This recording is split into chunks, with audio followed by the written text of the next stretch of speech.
Nëse edhe një punëtor, dy punëtor kanë vdekë në vend të tyre të punës, pronari i kompanisë është marrë një natë, 2 eventualisht 3 është majtë dhe ditën e 4 është lëshuar në shtëpi. Faktikisht edhe mas 2 dekada e gjys shteti ende nuk ndon asnjë metalik për këto familje që mund të jenë në gjendje shëmtran.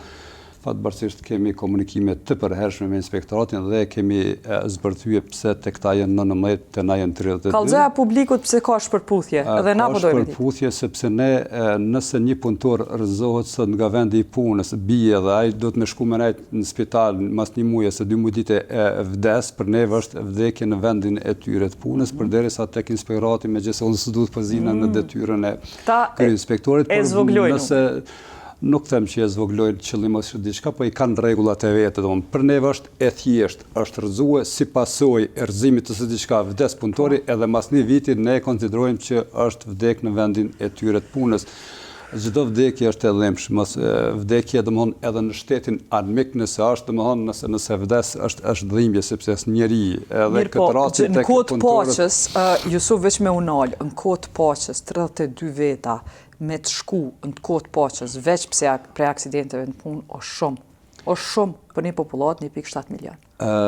Hala me dhimbshme është ajo sepse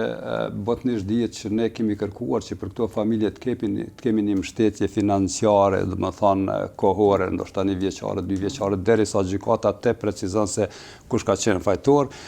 Por e rënda është kjo që faktikisht edhe mas 2 dekada e gjys shteti ende nuk ndon asnjë metalik për këto familje që mund të jenë në gjendje shëmtran.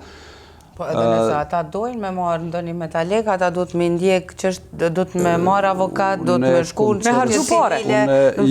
Para mendojmë një rast, për shembull një rast që unë personalisht domethënë kam 1000 lanë në gjykat, kemi filluar dikon lëndën në 2020 dhe ende nuk është as në gjys të procedimit të atyre lëndëve. Dhe para mendoje ti domethënë nëse një rast i tillë ndodh dhe shpeshherë familjet hiqun dorë nga njekja penale sepse lodhen, mërziten dhe në një farë forme demoralizohen. E rënda është kjo, pse nuk po bëjmë kurrë për ta.